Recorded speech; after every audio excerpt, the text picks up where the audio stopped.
lucky enough to meet and speak with a wonderful woman by the name of Diane Laidlaw. She's known online on YouTube as Afro Futcha, Futcha, and she is doing some amazing work. It's like music video, funky, jazzy, imagery, dream world stuff. It's really, really cool. And we got to talking. She was nice enough to let me interview her. It was supposed to be 20 minutes, and we talked for about an hour and a half. So I had to shove everything into 20 minutes, and I tried to grab the best portions of our conversation. And a lot of it was around diversity and accessibility and the hunger of the audience for niche content. And she had some really great insights to share with us. And unfortunately, she couldn't be here in person, because she lives in the UK. So this is her way of showing up here. Also, I've noticed that there's a bunch of people over here. There are seats over here if you would like to sit down and rest your legs. Yeah, we've got a little horseshoe situation. There's actually an L-shaped couch over here, if you haven't noticed. It's really cozy. It's very lovely. So settle in. We got 20 minutes of amazing deep dive discussion between. Yeah.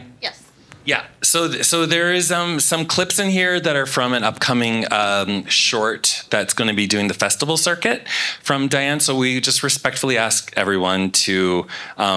It just gets Diane in a little bit of problem if stuff ends up online. So please do not film anything. Don't take any pictures. Just out of respect for her sharing this early access to some of the clips from her short. So thank you very much. All of my pieces have been me kind of regurgitating that feeling of something needs to come out. I need to say this. I need to express this. This is how I'm feeling. And I think my work has resonated with a lot of people because that's what they recognize in my work. It's not just, random fight scenes and, medieval warrior walking through the forest. It's not that. And this is no shade to those people who do those stories at all. But I think I come from it from a very humanistic point of view that people just, this is different.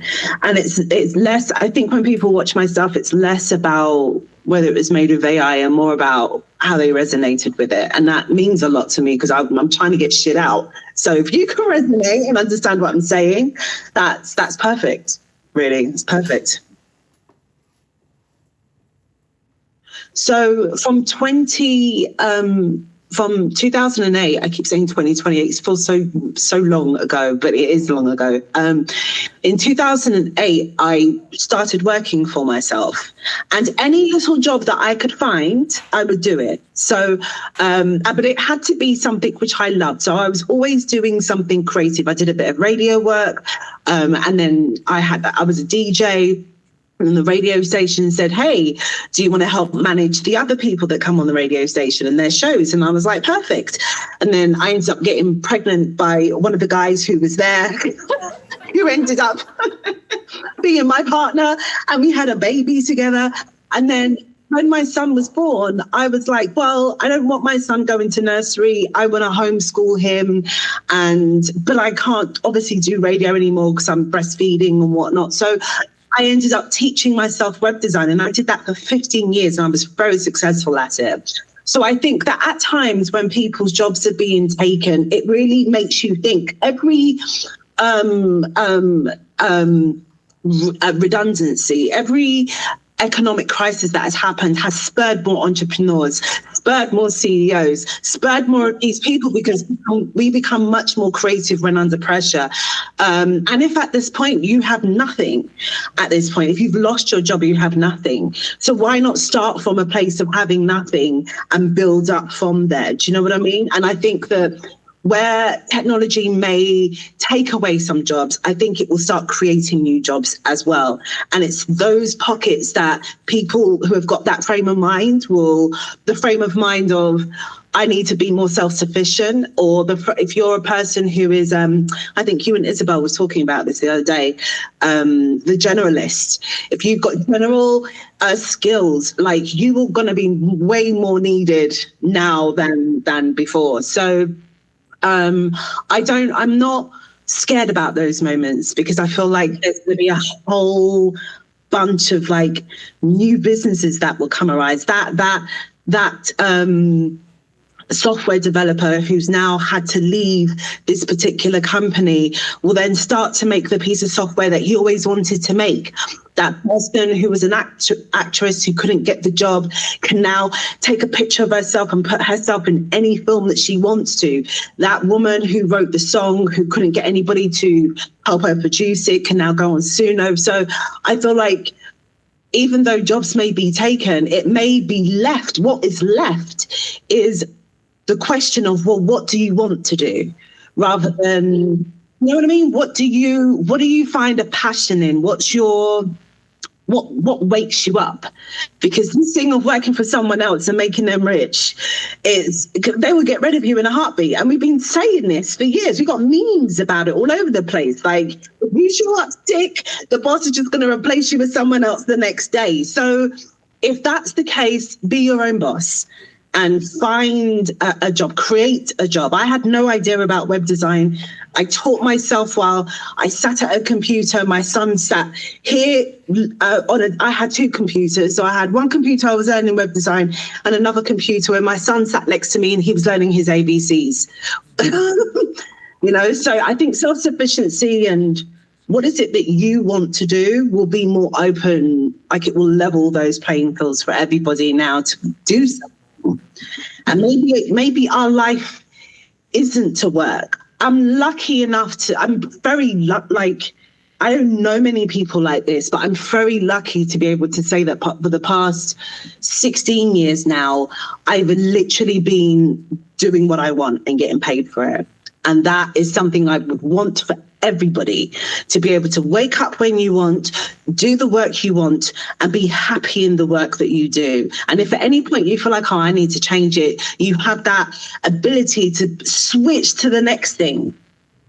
I remember I was speaking at a panel it was Bionic Awards in London. I think it was in December that I went, and as we were sitting down, they were asking questions at the end of it, like the audience was asking questions, and somebody was saying, why is it that every time I look at AI stuff, it's just like action and people trying to copy Star Wars and copy this and copy that? And I basically said, listen, let them get it out of their system, because that's all it is. It's just people watching these things, like they love all of that stuff. They need to get that story out. And I think the more that they get that story out is the more that they will unearth the other stories that we also want to actually see and want to. But you need to just get that little bit out first. And then once you get that out, then we can focus on the other stuff, you know? So it's like it pollutes my feeds all the time. And I think maybe that's another reason why, because I don't think my work is that extraordinary, but I think the reason why my work stands out is because it's not that. It's not the action, it's not the Marvel, it's not any of that. It's real, like, human emotion stuff, whether it's realistic or animation. It's got some narration in it, or it could be quiet as in, you know, there's no dialogue whatsoever, and people can relate to that. People want to see that. And I think, like I said, I just think that there's a lot of surface level stories that we're seeing, but I think those need, and you know, maybe some of my stuff is surface level because I have told people, listen, I was experimenting last year. This year I would love to do more serious work in regards to horror. Horror is my one of my favorite genres. So I had to skim the cream off the top, you know, but then when I get to the actual drink, I think that's when more of my stories will start coming out. And I feel like that will be the same for everybody else. They just, you know, need to get that one last Superman frame out of their system, and then, you know.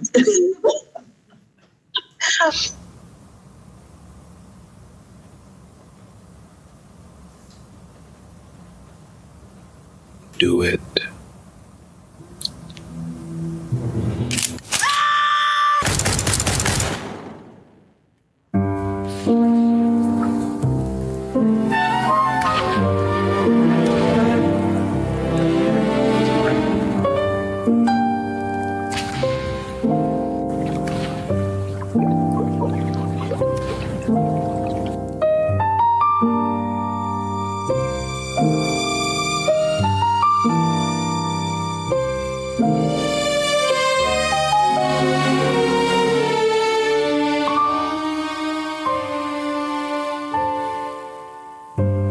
The other thing, I've judged a couple of AI festivals recently. Actually, I'm never going to do that again. Well, I'm always going to judge festivals, but not like so many in such a short period of time. That was stressful. I probably watched about 200 movies. Yeah, but it's been very interesting, to say the least, because you get to see the talent which is out there, and you get to also see the stories that they're trying to tell. But you also get to see how people try to keep, like, there's some films that you can watch. Well, there's some stuff that you can watch and you're not going to be grabbed, or you're going to be time watching, like, when is this going to finish, because I still don't get what's going on here or whatever. So I think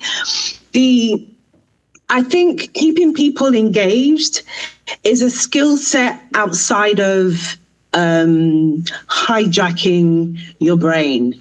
I think that because I don't think about, when I'm writing my stories or I'm animating my stories, I'm not thinking about your brain stem while I'm doing it.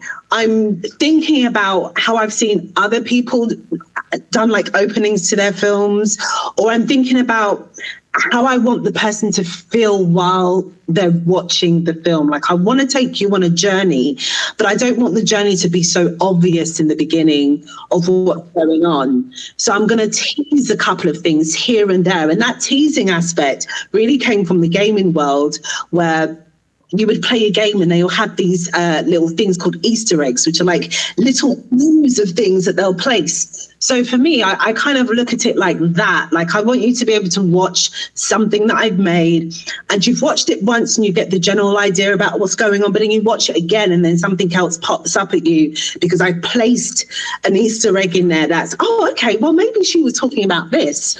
Oh, okay, well, maybe she was talking about this or whatever. So some of my works I've kind of done that in, but I think and this is why story is so important, because what keeps you engaged is the story. It's not the graphics, it's not necessarily the fighting scene, it's not even really the dialogue. It's where that story is going. And I think there's a lot of great, amazing people out there that know how to use the tech, but we are still waiting on the same amount of people who are magnificent at storytelling. And for me, someone who's great at storytelling is someone who I can watch their film and I don't even know that 10 minutes has just gone past. Or I don't know, do you know what I mean? I wasn't clock watching. With me and my ADHD, I'm clock watching all the time. So if I'm watching your stuff, and I've like, wow, 15 minutes has gone past, or even just 3 minutes has gone past, and I didn't know, or I'm yearning for more, I know that person's got great storytelling ability. So yeah, I'm always championing step away from the computer and think about story first. And the tech and the gadgets and the tools, they're fantastic. Like, but don't focus all your time on them. Focus on the story, because you can have great graphics and a shit story and no one's going to watch it. No one's going to watch that. So they'll say, oh, that looks good, and then move on to the next. But you haven't left an impact. You haven't made them walk away and feel something or think something or analyze something. So, yeah. Absolutely. And again, I was literally, like, today I was writing a piece about that too. Girl, what the hell? That's so funny, because I was expressing the same, and I've noticed this on Midjourney days, from way back in the day when I used to play around with Midjourney, and I would ask for a specific demographic, and I would ask for a Black woman, for instance, and I'm very much into like the 1970s era, so it would be like the Black exploitation kind of era. And they would give me a woman who's got like this absolutely perfect Afro, but then her features wouldn't necessarily be of a quote unquote typical African American woman. There'll be times where I would create a piece of art and I'll say, make her skin a little bit lighter. And then all of a sudden she's gone from an African woman to a Hispanic woman. Gosh, the amount of times I've uploaded my photo, and maybe because I have a naturally slim nose, that every time I would upload my photo into Midjourney and I'll try to get it to use me, it would put me as a Hispanic woman every single time. I just stopped using it for that particular purpose. But then I would also notice that if I would say things like an Indian woman walking down the street, it would give me a poor Indian woman walking down the street. And then I recently, well, about a year ago, I found that Midjourney was multilingual. So I took the same prompt, Indian woman walking down the street, and I translated it into Bengali, and I used the translation in Midjourney, and it gave me a way better image of an Indian. It gave me a realistic image of. You see what I'm saying? So then I started playing around and I'm like, okay, well, let me use the language that they use in Nigeria. Let me use the language that they use in Thailand and translate that and see what happens. And it would give you a way more realistic image for that particular demographic or region. So what I was seeing in real life is that when I'm using English words to ask for a particular look, a particular demographic, it would give me the Western version of how they would see that particular person. But then when you use original native language, it would give you the native. It was almost like if somebody said to me, how's London? And I'll say, okay, London's cool. We have Buckingham Palace and we have this, that, and the third and whatever. It's a very generic way of me talking about London. But then if my friend says, hey, when did you go to Hackney? How was Hackney? I was like, oh, it's all right. But there was this chip shop around the corner that had I can get more into detail. And I think that's maybe where the language model kind of sits, where it's like, oh, you're coming from here. Let me give you the unearthed version. Let me give you the real version. When I'm speaking English, it's now trying to be nice and dainty and give me the Indian woman with the perfect sari. And it's like, oh, no. Yeah, they're getting the tourist version. They're getting the tourist guide version of your culture, which is interesting because I now when you're talking about it, I can remember when DeepSeek came out. In the early days of DeepSeek, what I really, really applauded it for was its sensitivity to all of that. So I was able to put in or unsensitivity to all of that, shall I say. Whereas if I wanted to talk about a particular culture, it wasn't going to give me the tourist version. It was going to give me a very in your face, no, I've studied this culture, I'm part of this culture type of thing, and not just well, they kind of do this and they kind of do that. It's like, well, who's they? So I feel that it's interesting, but the Chinese models to me seem a little bit more open when it comes to other people's culture and possibly how you speak about them. And when it comes to the imagery, it's still getting there. But in terms of DeepSeek as a model, I found it very good for cultural awareness, for sure. Some of the others, it's just, I'm not sure.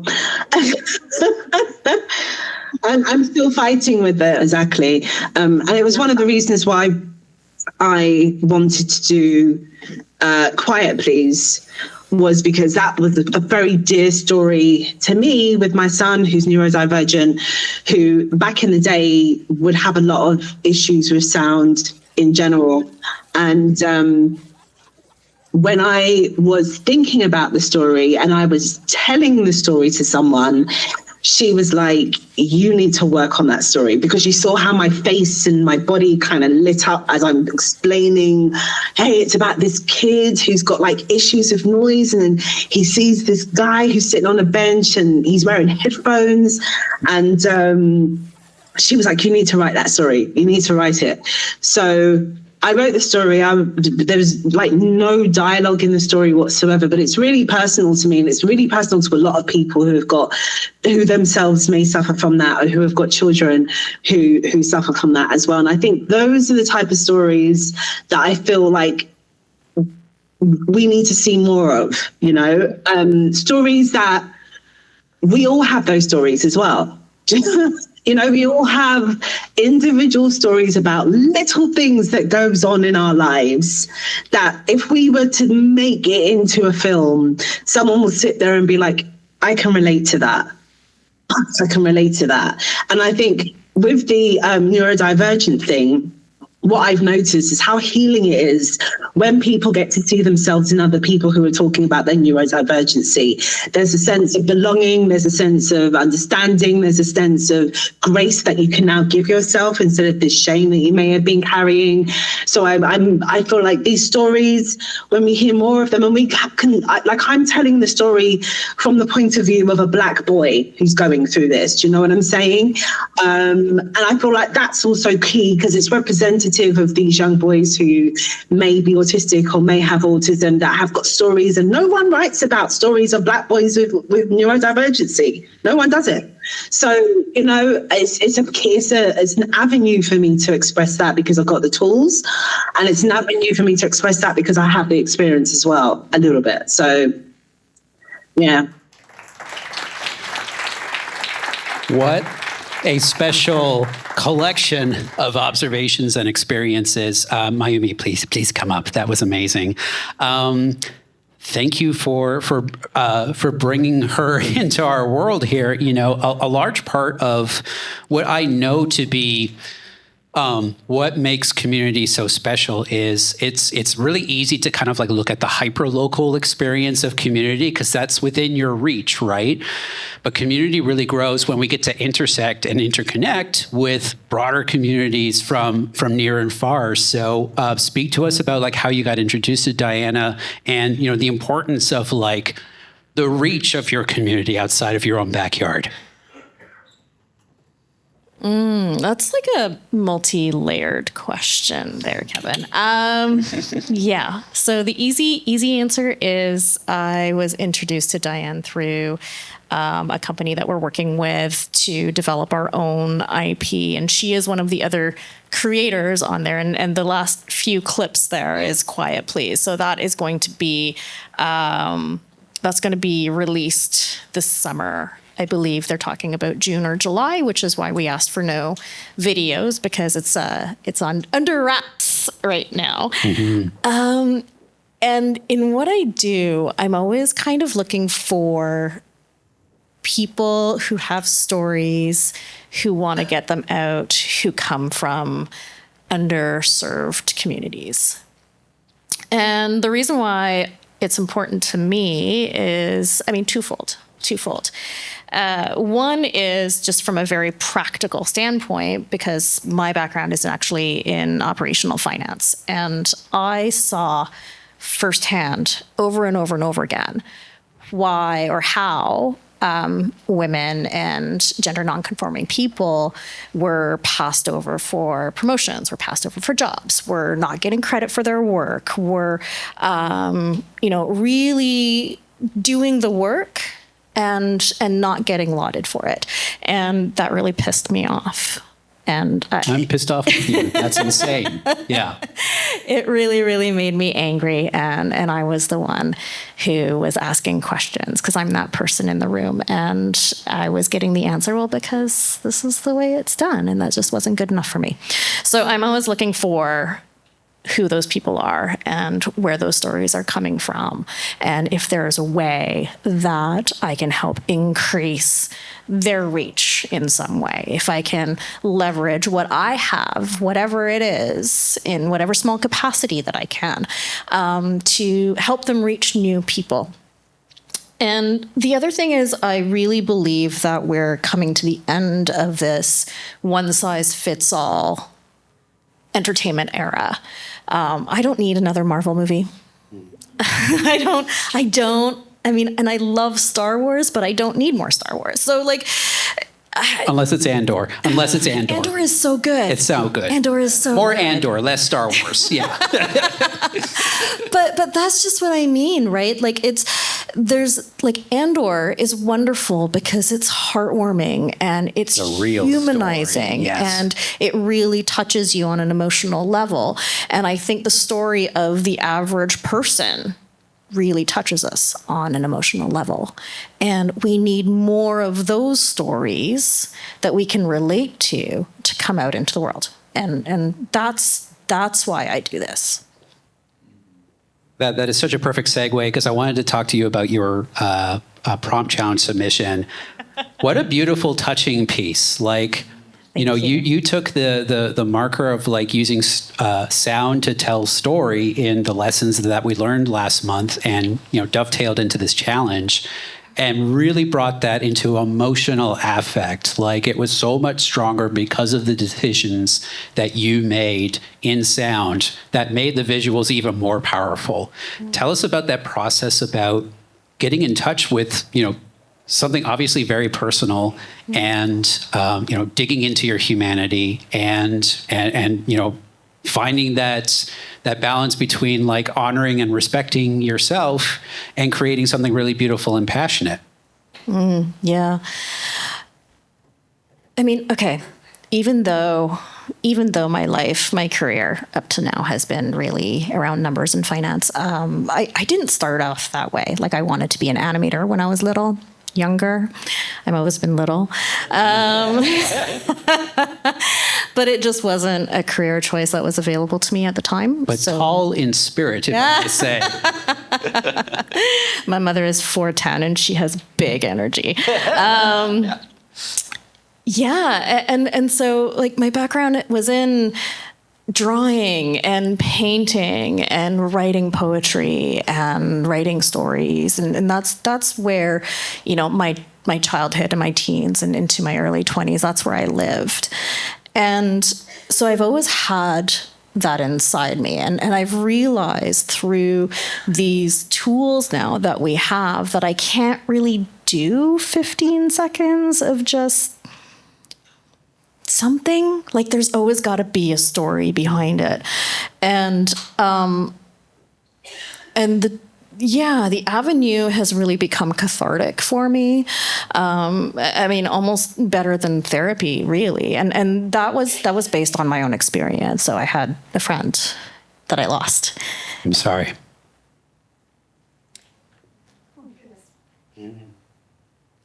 And I didn't realize I was carrying that around with me. What an absolutely stunning way to honor your friend. And thank you for sharing that with us. Thank you.